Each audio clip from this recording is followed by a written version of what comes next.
사순절 아침 5분 묵상.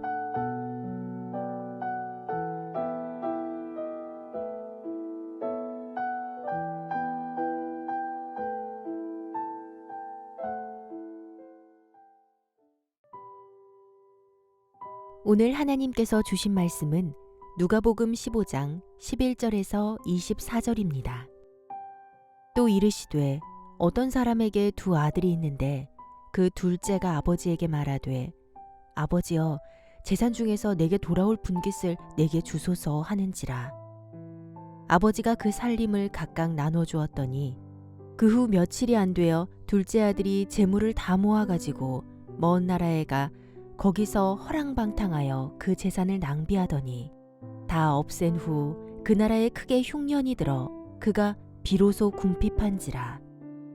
가서 그 나라 백성 중 한 사람에게 붙여 사니 그가 그를 들로 보내어 돼지를 치게 하였는데 그가 돼지 먹는 쥐엄 열매로 배를 채우고자 하되 주는 자가 없는지라.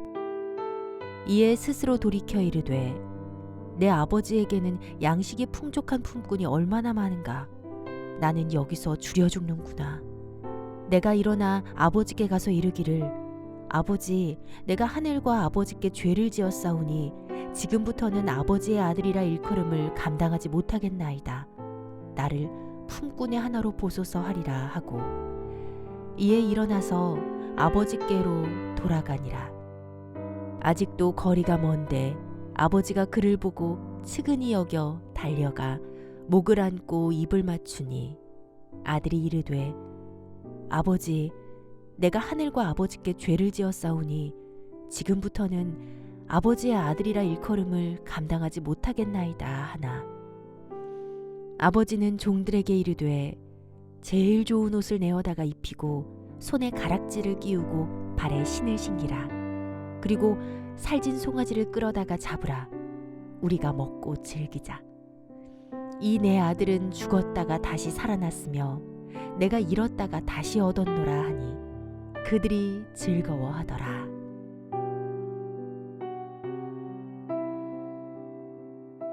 오늘은 사순절 특별 새벽 기도의 12번째 날입니다.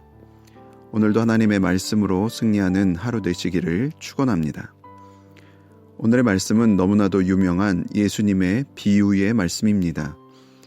자신에게 돌아올 재산에만 관심이 있는 둘째 아들은 아버지로부터 유산을 받아 피 같은 재산을 허랑방탕하게 모두 낭비하고 맙니다. 급기야 돼지 사료까지 훔쳐 먹어야 할 처지에 이르자 아들은 비로소 자신의 죄를 뉘우치며 아버지에게 돌아가기로 마음을 먹습니다. 일말의 양심은 남았는지 아들의 신분이 아니라 품꾼의 신분으로 돌아가려 하지만 오랫동안 떠난 아들을 기다리던 아버지는 아들이 돌아오는 모습을 보고 달려가 품에 안고는 모든 것을 용서합니다. 그리고 그를 다시 아들로 맞이하며 잔치를 열어줍니다. 여기까지만 보면 참으로 드라마틱한 감동의 스토리입니다. 그런데 갑자기 순종적이던 큰아들이 반기를 들고 일어서면서 이 이야기는 또 다른 방향으로 흘러가게 됩니다. 아니 평생 아버지를 섬기고 순종했던 나한테는 염소 새끼 한 마리도 안 잡아주시더니 창기들과 아버지 재산을 다 써버린 이 아들이 돌아왔다고 살찐 송아지를 잡는다는 게 말이나 됩니까? 첫째 아들은 자신의 의로움을 말하며 동시에 아버지의 불공평함을 따지고 있습니다. 누가 봐도 첫째 아들의 억울함이 이해가 됩니다. 그러나 그가 이토록 분노하는 이유는 따로 있었습니다. 둘째 아들이 아버지의 재산을 모두 탕진할 때까지 그동안 형은 잠잠히 있었습니다. 그런데 빈털터리 동생이 돌아와 또다시 송아지를 축내고 잔치를 열어 재산을 축내는 꼴을 보니 피가 거꾸로 솟기 시작했을 것입니다. 그것은 더 이상 아버지의 재산이 아니라 내 재산이기 때문이었습니다. 12절을 보면 그 살림을 각각 나누어 주었다라는 표현이 있습니다. 이것을 볼 때 이미 큰아들이 받아야 할 유산도 계산이 된 것으로 보입니다. 비록 아버지가 살아계시기에 대놓고 내 재산이라 표현은 못했지만 분명 내 것이기에 그것이 축나는 꼴을 도저히 견딜 수 없었던 것입니다. 첫째 아들의 순종은 아마도 아버지와의 관계 때문이 아니라 아버지의 재산 때문이었던 것입니다. 결과적으로 두 아들의 관심은 아버지 자체가 아닌 아버지의 재산이었던 것입니다. 그렇게 아버지 눈에는 이 허랑방탕한 둘째 아들이나 순종적인 첫째 아들이나 모두 잃어버린 아들이었던 것입니다. 관계가 회복된 둘째 아들과 달리 첫째 아들의 관계 회복은 그려지지 않고 이야기는 끝이 납니다. 그런데 우리가 놓치지 말아야 할 더 중요한 사실이 있습니다. 그것은 바로 두 아들을 대하는 아버지의 자세입니다. 당시 유대 사회에서 아버지가 엄연히 살아있는데 유산을 받는다는 것은 마치 아버지를 죽은 사람으로 취급하는 불효막심한 행위였습니다. 그럼에도 기꺼이 재산을 내어주는 아버지의 마음이 보이십니까? 모든 것을 탕진한 아들이 돌아오는 것을 보고 체면도 상관없이 달려나가는 그 아버지의 마음.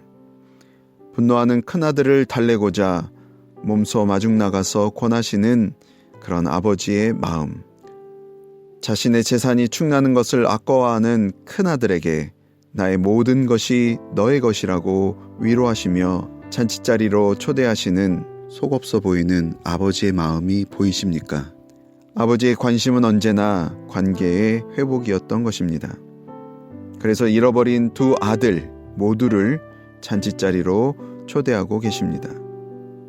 여러분의 관심은 하나님입니까? 아니면 하나님이 주시는 축복입니까? 하나님은 우리와 특별한 관계를 맺기 원하십니다. 하나님이 그저 멀리 계신 그런 분이 아니라 나의 하나님이 될 때, 나의 아버지가 될 때 비로소 우리는 그분의 잔치자리에 참여할 수 있게 되는 것입니다.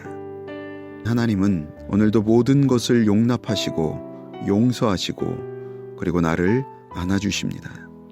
오늘도 아무 조건 없이 두 팔 벌려 우리를 초대하시는 나의 하나님 품에 안기시는 아들과 딸이 되시기를 간절히 축원합니다.